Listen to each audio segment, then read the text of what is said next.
For Keiko, it had been 6 months since Yuskue had disappeared. Every day, she faithfully came back to his home.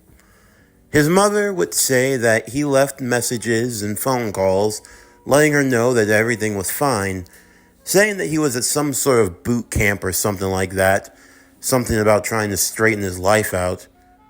She didn't know much about it, but as long as her son was alive, healthy, and was seemingly trying to make a change for himself, then she'd have to be fine with that. But for Keiko, she just continued to wonder why she put herself through all this. Continuing to visit day after day. I mean, what was it even for? Yuskue was like a wild cat. He came and went as he pleased. Until one day, Yuskue was back. Scruffy, dirty looking, his hair wildly outgrown. Though he definitely looked more refined, muscular-wise. Keiko could tell that wherever he had been hard at work. But whatever the case, she was just happy to see him. After getting a haircut, a shower, and a quick change, Yuskue now found himself out on the town, along with Keiko, and an unsurprisingly new friend, Kuwabara. Well, it seems you actually survived Genkai's training. Yeah, and what about you? Is your arm bending in the right place? Oh, sure, I'm good as new, Urameshi. Whatever Genkai did for me, she not only healed my body, but she made me a way more stronger than I used to be. My spiritual awareness is at an all-time high. So how bad was it? Well, let's just say I'll be having nightmares for the next 2 years. That woman, she's a taskmaster in every way. But, Yuskue said with a grin, holding up his right fist and the emerald ring that glowed on his finger. The training was definitely worth the results. I've become far more stronger than I used to be, and my will along with it. So what are you going to be making now? If you're really as strong as you say, you can make anything. You can make maybe a sports car or a new house. Heck, with your imagination, there's nothing you can't do. Yeah, you're probably right about that. Though, not like I really need a car anymore. Huh? This ring has a whole slew of abilities I never actually showed you. Maybe I didn't have to use them during my fight with Rando, but I'm capable of quite a lot with this little thing here on my finger. And I can't wait to test it out. But I don't plan on doing that anytime soon. I'm back home, I'm well rested. It's just time for some relaxation time. Hopefully, I'm not put on any missions anytime soon.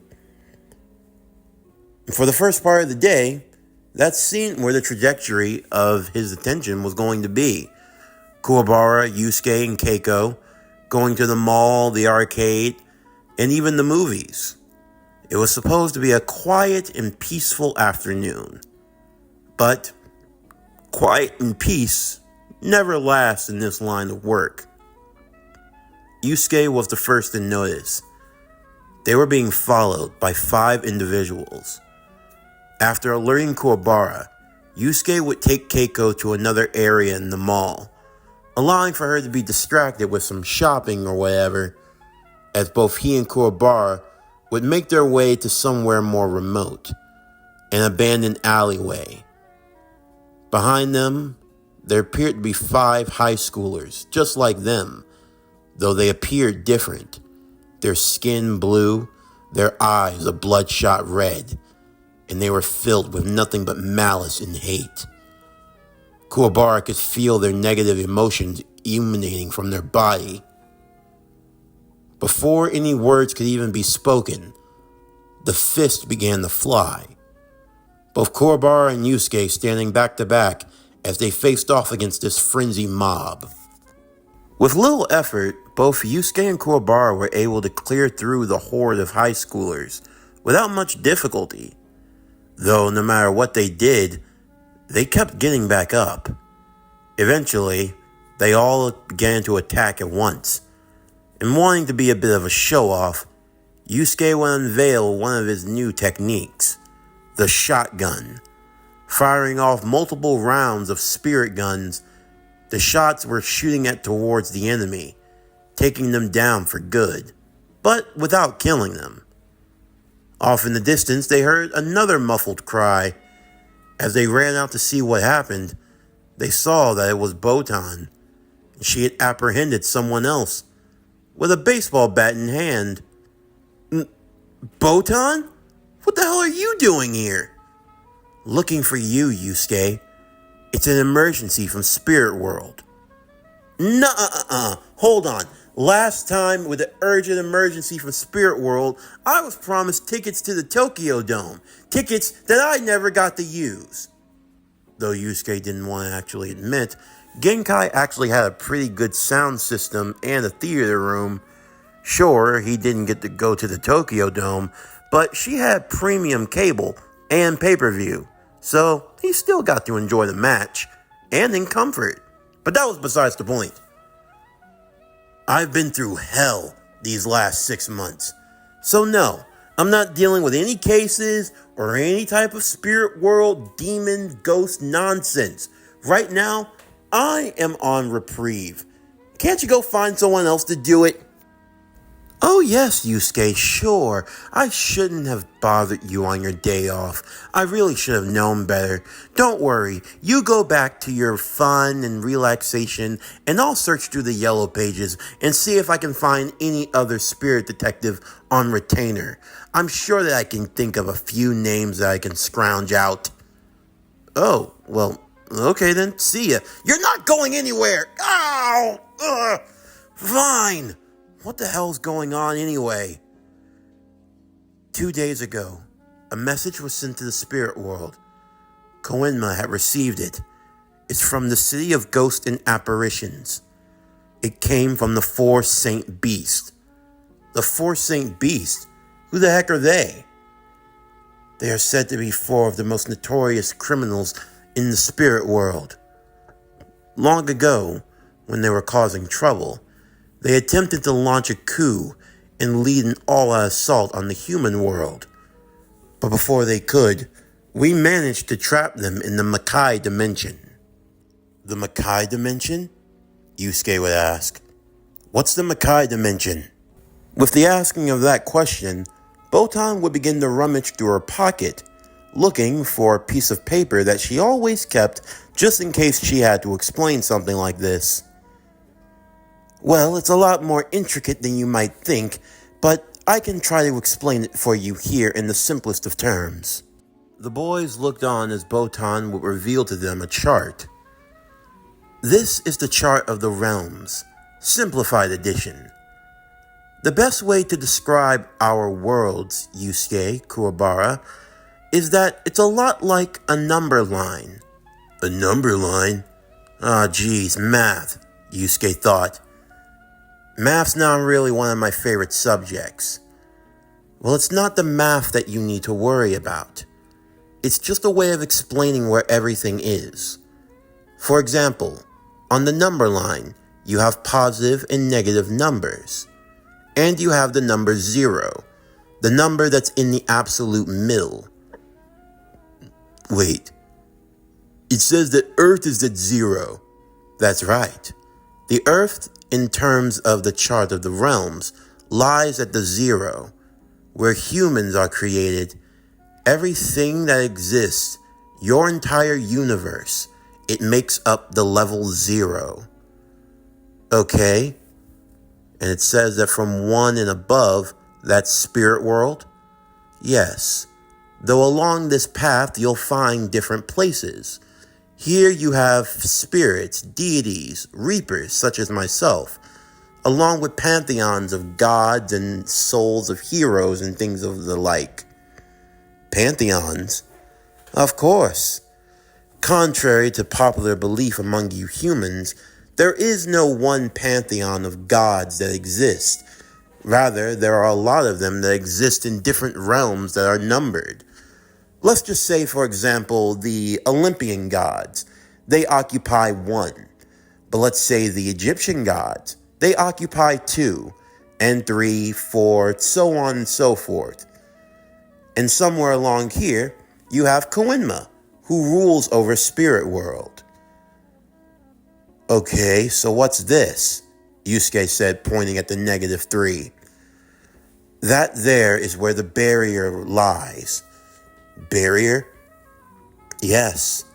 There are powerful demons, Yuskue. They occupy the negative zones, from negative number 4 and below. Hold on, so why is the barrier all the way at 3? Well, that's because spirit world technically occupies the territory of -1 and -2. Well, technically, it's half of -2, but that's the gist of it.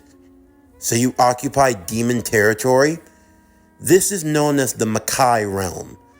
It's the part of the demon world that spirit world occupies. It's only a small portion, and that's where you'll be going. So we're not going to bump into the barrier. Of course not. And even if you did, you'd have no way of getting past it. The barrier is used to block away the demons from entering into your world. At least the more powerful ones. The deeper you go into the negative numbers, the stronger the demons become. And it's said that it stretches endlessly in both directions. Hold on, I'm confused about something, Kuwabara said. I thought demons occupy hell. You know, demons, hell, brimstone, fire, all that work. It's not that simple, Kuwabara. You see, the concept of heaven and hell, that's reserved for souls. Demons are not a type of soul, they're a race of people. No different than humans or any other species that you might be thinking about. The only difference is that demons have far greater power than humans and have way longer lifespans. But in the end of the day, whether human, demon, or deity, everything will die eventually. And that's when you come to the gates of judgment to decide how you'll spend your afterlife before your soul reincarnates into a new world. Oh man, this is way above my pay grade. So that black box? Yes, hell is a separate dimension for souls that are punished for their wicked deeds. The entrance to hell is only accessed in the spirit world via Koenma, who's the king. Because of that, demon realm is not hell, though humans have a tendency to misconcept it as such. Alright, and where we're going? You'll be going to where -2 is. This is known as the Makai realm, a territory in the demon realm that's occupied by spirit world. Botan would explain to them that within the Makai realm was a city of ghosts and apparitions. There, the 4 saint beasts had been confined with a barrier that surrounded the city, along with the demons that occupied that territory. From the Makai realm, they had begun releasing what were known as Makai insects, demon-like bugs that invaded the human world, entering into humans via their mouths and causing them to be turned into violent, crazed zombies. If enough of the insects were released, it could result in the complete destruction of humanity. This was done as a way of getting their attention. The 4 Saint Beasts wanted the barrier to be lowered and to gain their freedom. In exchange, they would give over a device, a Makai insect whistle, that was used to control the insects. It was a hostage negotiation in a way of speaking. The safety of humanity in exchange for their freedom. But of course, instead of giving in to their demands, a small breach in the barrier was going to be opened, allowing for Yuskue to enter inside and destroy the whistle. And if I don't do it? Well, Yuskue, I don't think I need to spell out for you what will happen if you fail. Great. So now I've got to enter into a demon-infested city, find some insect demon training whistle, and destroy it. And I'm doing all this by myself, I guess. Well, maybe you don't have to. Kuwabara would offer to go with Yuskue to defeat the four Saint Beasts. After all, he too had spiritual awareness, and he was also a skilled fighter. If Yuskue needed the backup and the muscle, then he was ready to lend a hand. Of course, both Yuskue and Botan would try to convince him otherwise, noting that he didn't have to risk his life. But Kuwabara, a man of his word and someone of indomitable will and spirit, was not going to be dissuaded. With no choice, Yuskue would accept the help, and Botan would lead them to an underground warehouse where a special breach had been opened to the other realm, allowing for them to travel safely. Once they arrived, entering into the Makai realm would be a lot easier said than done, as there would be enemies waiting for them. But before they could attack, help would come from the most unlikeliest of sources. Two more figures would appear, in the form of Hiei and Kurama. The two being deployed by Spirit World, Koenma specifically. In exchange for their help with dealing with the four Saint Beasts, their records would be expunged. For Koenma, this was an all-hands-on-deck situation. Now wasn't the time to be picky about your allies. If they could do some good, maybe they could reform. They could be used on retainer, in a way of speaking. Of course, for Hiei, anything was better than spending his time in a spirit world holding cell, and Kurama, he had begun to show a change of character, so he was eager to help Yuskue also. Though the four of them trying to get along, Hiei was definitely grating on Kuwabara to say the least, viewing him as a tall, dumb idiot with a bad haircut. I don't have to take this from you, you tiny little shrimp. Don't underestimate me. I'm Kuwabara, and I've got a sword. Oh yes, whoop-de-doo. You've got a sword, I've got a sword too. How about we test them out? You want to try me, Pipsqueak? Well, go ahead. I have no problem. Just let me... Come on, Kuwabara, don't let him rile you up. Look, we might not all like each other or get along, but we've got a job to do, so let's just get this done. Fine, detective. Lead the way. The four would walk together to the great fortress of the Makai realm.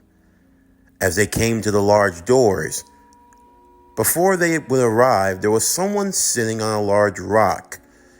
It looked like an older man dressed in a gray suit, who seemed to be finishing a cigarette and downing something in a flask.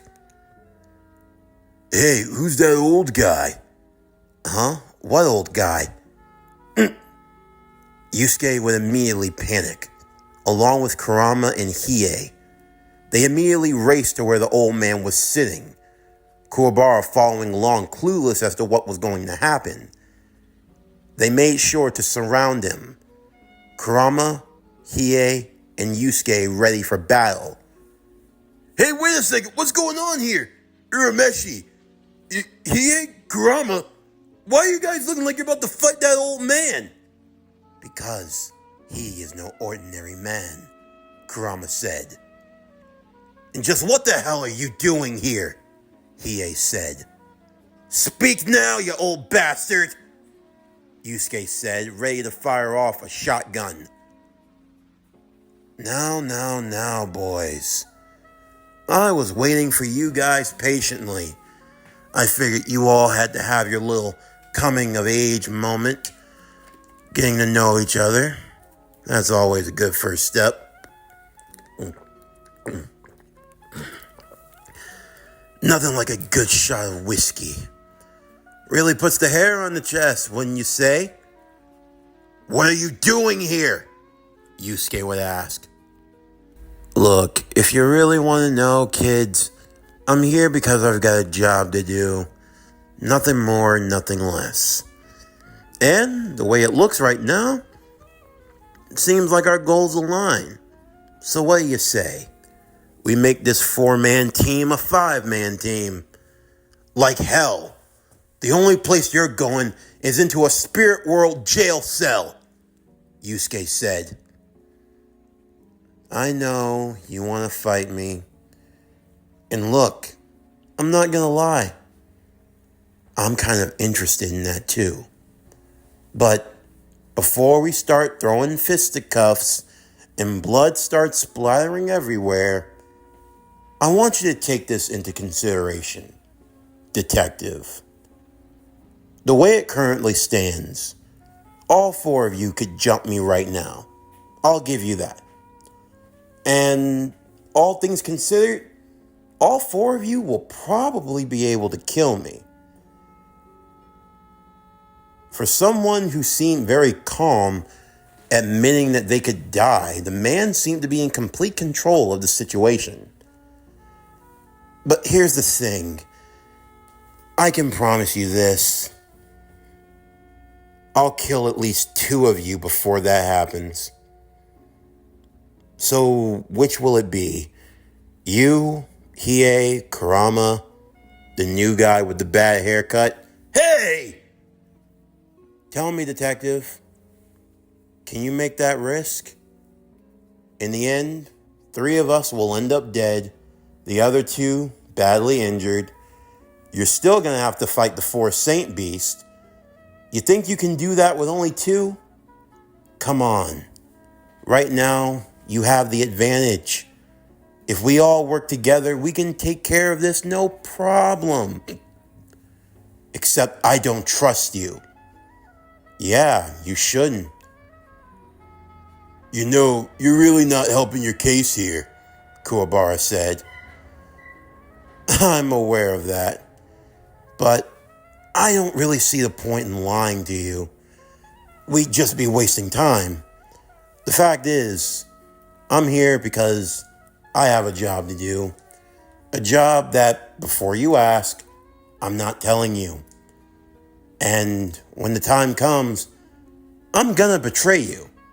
So don't even be shocked about that. It's going to happen. You're saying all of this, Yuskue said. And we're just supposed to work with you? Yes, you are. Just how stupid do you think we are then? Kuwabara said. You're talking about openly betraying us. So how the hell can we trust you?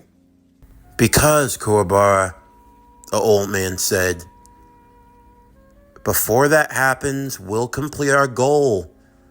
I promise you, Scout's honor, I won't betray you until after we've taken care of the four Saint Beasts.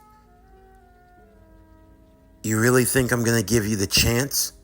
Yuskue said. You're not leaving this unscathed, Hiei said.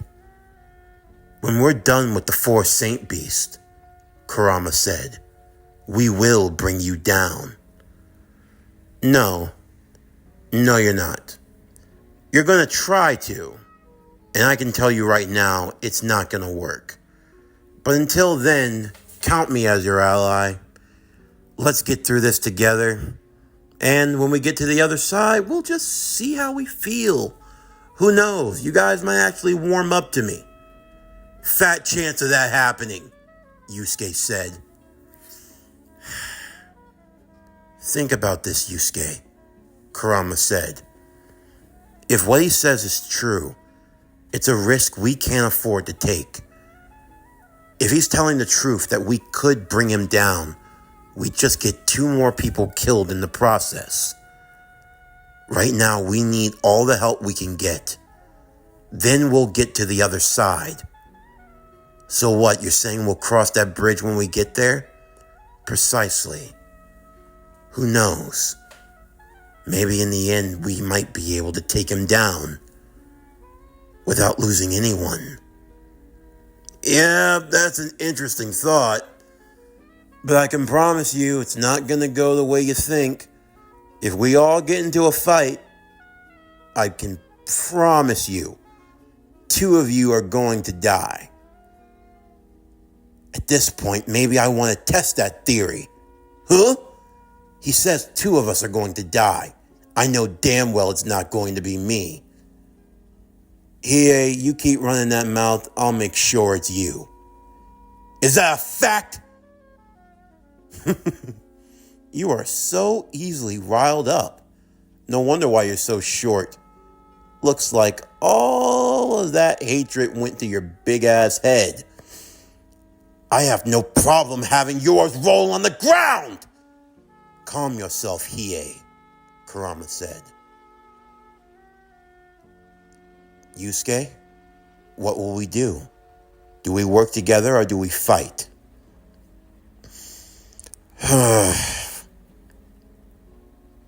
Let me make this perfectly clear to you.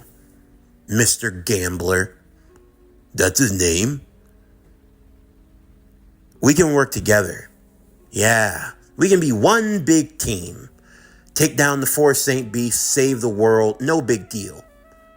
But when this is over, I'm bringing your ass in, dead or alive. I'd expect nothing less, Detective. With that, the group of 5 would make their way into the fortress, a hanging tension of silence among them. Kuwabara being the only one pressured in that moment to say something, anything. So, old man, Mr. Gambler, whatever, are you like a good guy or a bad guy? How elementary. Kuwabara, I'm not good, nor am I bad. Could have fooled me, Yusuke said. I'm simply a money guy.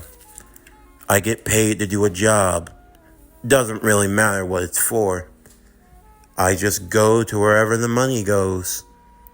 But like, what does that even mean? Kuwabara, you're young, so you probably don't fully understand. I doubt any of you do. But the world isn't so black and white. For you to think that there's just good and that there's just evil. Oh yeah, because there's just a whole bunch of gray when it comes to you. I didn't say that either. In the end, if Spirit World would have ever contacted me first and offered me something for my services, I would have taken it. Who knows? I could have been the spirit detective. Just stick to your games, old man, Hiei said. I don't know what your angle is, but I don't trust you. I never asked you to trust me. Tell me, Hiei, when have I ever asked for something like that? What? You're still upset that you got played by a human? Just bruises that little demon ego of yours, doesn't it? Hiei, calm down. He's asking for it. Yeah, I'm asking for it. Just face it. In the end of the day, no matter how tough you try to be, no matter how much of a front you try to put on, sometimes you're just more human, aren't you? Hiei, calm it. Don't you ever insult me and call me a human. You hear me? You wretched no good. Yeah, I see it in your eyes. How long are you gonna keep up with that mask, Hiei? You might have everyone else fooled. You might even have yourself. But you can't fool me. A lot of self-projection, because I know exactly what you are. Seriously though, we have a job to do. So stop pondering about these meaningless things, good or evil. It doesn't really matter. We're all here for one reason. To kill a couple of Saint Beasts. Tell me, Kuwabara, is that good or is that evil? I mean, but I just... Gave you something to think about, huh? Once they had made their way halfway through a long hall, at the other end, what appeared to be a flying eyeball with bat wings would stand before them. 5 trespassers. You have entered into May's castle. You now must prove yourself worthy of an audience with the kings. An audience?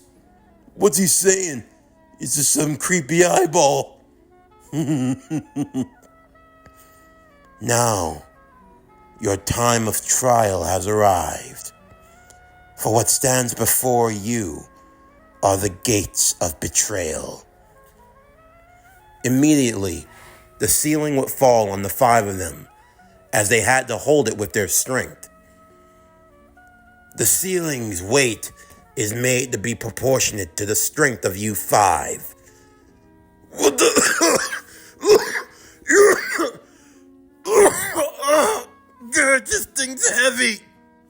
Just hold it, Kuwabara. Man, already getting to the fun stuff, the old man said. The only way to survive the gates of betrayal is for one of you to escape. You will not be able to hold up the ceiling for long. And in the end, there is only enough strength for one of you to free yourselves. As for the others, you will be crushed. Are you kidding me? Hiei said. Like hell, there's no way I'm being crushed with the likes of them. Hiei, don't you dare, Kurama said. Crap, I gotta think of something. Hold on, guys. I'll try to make a... I wouldn't do that if I were you. You may be strong, but even with that ring of yours, you'll never create anything strong enough to hold the weight long enough for all of you to escape. Don't try and test me, Yuskue said. I'm not scared. Who said anything about being scared, human? Most people die of stupidity, not of fear. Damn it! What do we do? How are we gonna... Well, boys, it looks like this is where we part ways. Say what? I knew we shouldn't have trusted him. You can't be serious. You bastard! My, how unyieldingly cruel of you to leave those 4 poor boys to their death. Wait, Mr. Gambler Man, Kuwabara said. You said you weren't going to betray us till after we defeated the 4 Saint Beasts. Kuwabara, I said a lot of things. Seriously, have you not been paying attention at all this entire time? Pay attention to what? That you're nothing but a no-good, lousy... Ah! I'd be more focused on the weight if I were you, detective. So, I bat thing, the old man said. You said that only one of us had to get out, right? Yes, I did. So tell me, are you the betrayer?